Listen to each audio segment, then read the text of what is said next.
My name is David, and I'm 32 years old, and I grew up in Modesto, California. I didn't always know Jesus, but he's definitely radically changed my life. When, I was a kid growing up, I kind of started out a little bit on the, I guess, more difficult side, turmoil side. I went into foster care because of issues internally with the family, with my mom.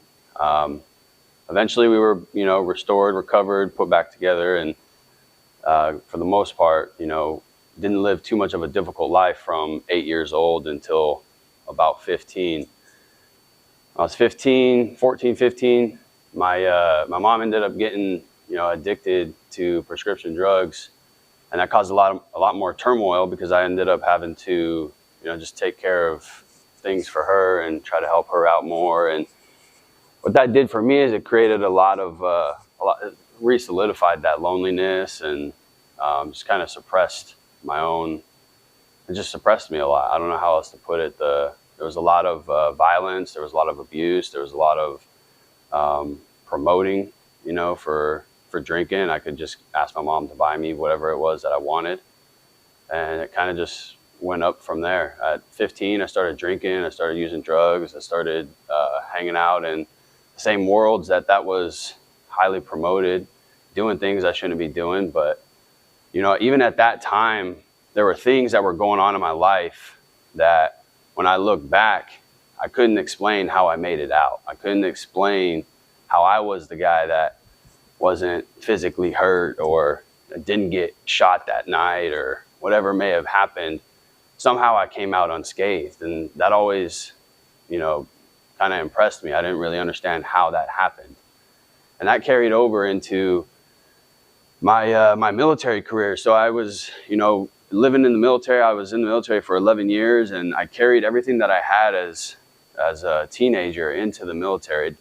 I knew I needed to go into something that was going to help keep me in line and keep me out of trouble. But I still lived the same way. I would still drink every day. I would, I didn't do drugs as often because I wasn't able to. I would be drug tested more frequently in the military, but I still even pulled that in. I was able to figure out how to combine the two, and I just continued to live that way. While all that was going on, I also had my wife in my life, who, when she came into my life,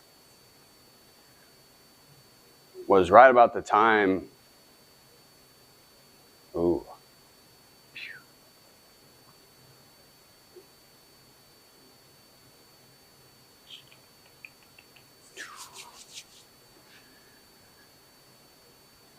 When when my wife came into my life, it was right when everything was going bad with my mom.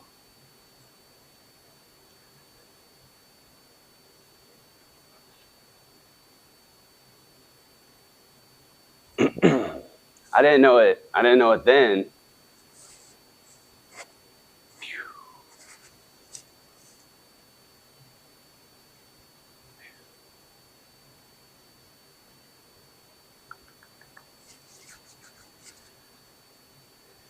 Yeah, I didn't know it then, but my wife was placed there by God as, that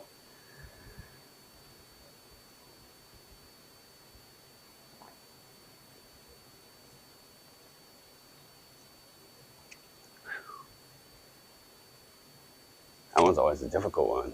But she was placed there as a light that I kept trying to destroy and push down and diminish because I wasn't ready.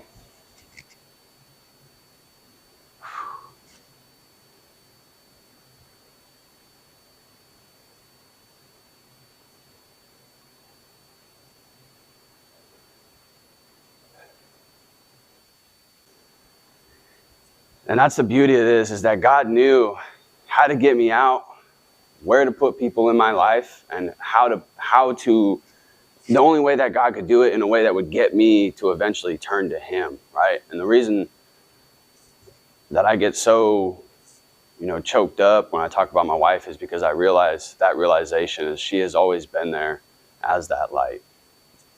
So as my whole life in the military, my wife was there, and I was destroying that, right? I was drinking, I was cheating on her, I was cheating on my family, I was doing everything that I shouldn't be doing. And for some reason, she stuck around. There was something that she saw in me. I couldn't see it. To this day, I still am amazed that she even stuck around this long. But that's who I was. That's what I did. That's, that kind of lifestyle. I was a cheater. I was a user. I was an abuser. I did everything under the sun to get my own way all the time. And there was nothing that anybody could tell me any different. It was always about what I wanted and how I was going to get what I wanted. And if you were either going to roll with me, or you were going to get out of my way, or I was going to run you over to get my own way. I got kicked out of the military because of some situations in personal life after COVID happened, and I lost my identity once again. Took another downward spiral, and I got my first DUI. And at that moment, I thought back to the moment back in 2018 when I told Jesus that I was going to give him my life, right? That was the first time I was baptized, was in 2018, but I didn't truly. The reason why I went and got baptized is because it was for my personal gain. It was the only way that I felt I was going to keep my wife around. I had to put on a show so that I could keep my own way. And that didn't work. So from 2018 to the time I got kicked out in 2022 of the Army, I was still living just the same way, right? Thinking that because I at least openly expressed that I was going to give my life to Jesus, but I wasn't living like that. So my life was still in turmoil. And I remember after I got my DUI and I was driving my son to school, I would take a lap around my house and just try to figure out what it was that I was going to do. I had now lost my career. I wasn't able to support for my family anymore. I was still drinking. I would still do a little bit of drugs at the time, just because I was so depressed and in my own head. And now I couldn't be a soldier anymore. I couldn't do anything that I was doing to support my family. I was physically injured, mentally unstable, and emotionally wrecked. There was nothing I could do, and I was just about to hit a pit of doom. And I remember that I had this, I call it the Jumanji beat. If you've ever watched the movie Jumanji as a kid, there was this beat that comes out of the board game, and it's just like this thump in the chest. I remember I would always get it down a particular road that was near my house. And I remember one day as I was driving, I looked in my left side mirror, and there was an emblem for a Soldiers of the Cross. And I thought that was kind of weird, because I was a soldier in the Army, and there was something that it just kind of clicked there. So I ended up calling the number on the phone, ended up going down to the location where they have the Bible studies. And from that point on, when I walked in through the door of that clubhouse, that beat, that was that Jumanji beat that I was talking about, it was the first time that it settled in, I want to say, about 3 weeks or so. And it gave me this feeling like, okay, I'm where I'm supposed to be. I knew at that moment when I walked in that this place was going to wreck me. It was going to put me on my butt, put me where I needed to be, and it was going to introduce me to the God that I needed to know. I just didn't know what it was going to do and how fast it was going to go. I've been a member of the Soldiers of the Cross now for 10 months.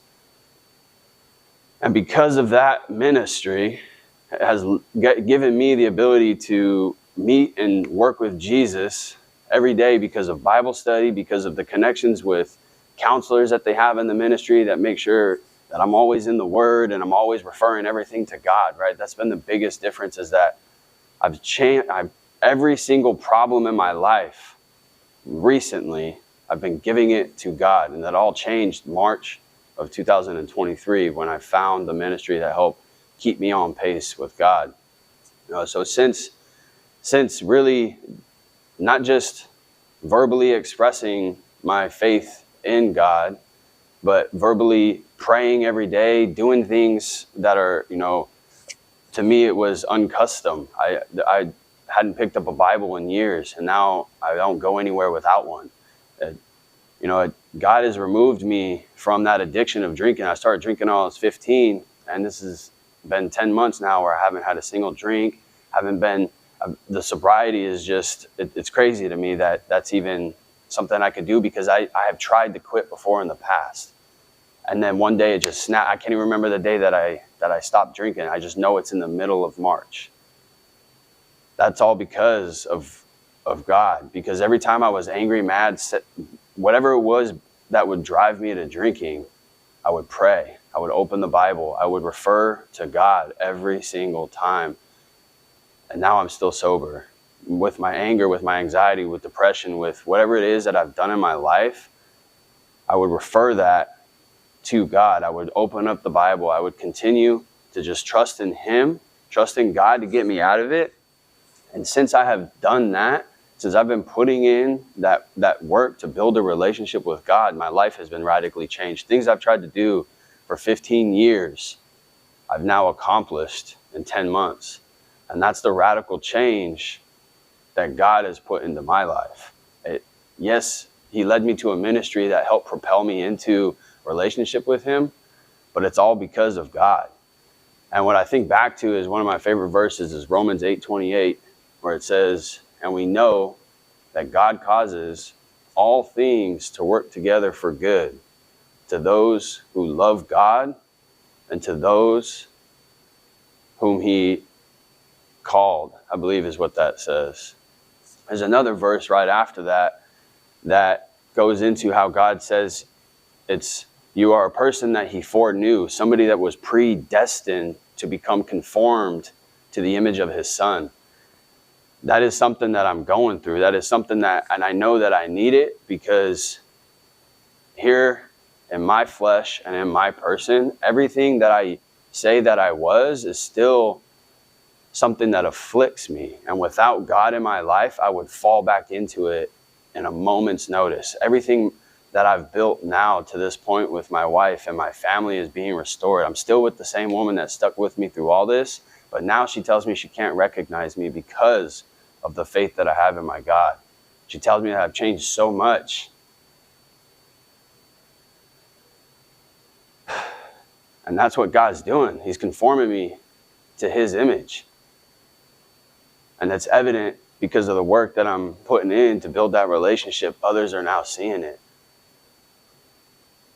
And I thank God every day, because without God, my life, I don't know where I would be. The joy and the happiness, and I used to make fun of people who used to say, like, oh, just give it to Jesus, give it to God. That'll heal that. You'll get that joy. You'll get that right back. Or that didn't make sense to me. How can you get something from somebody that you can't see, touch, taste, feel? None of that is there. But you're telling me that thing can make you happy. And what I can say now is I feel the difference, because life is still difficult. Life is still a challenge. I still have trials. I still have things that want to come into my mind. But now that I know where to go with it, and I know what to do with it, which is give it to God, it's changed. Everything has been changed.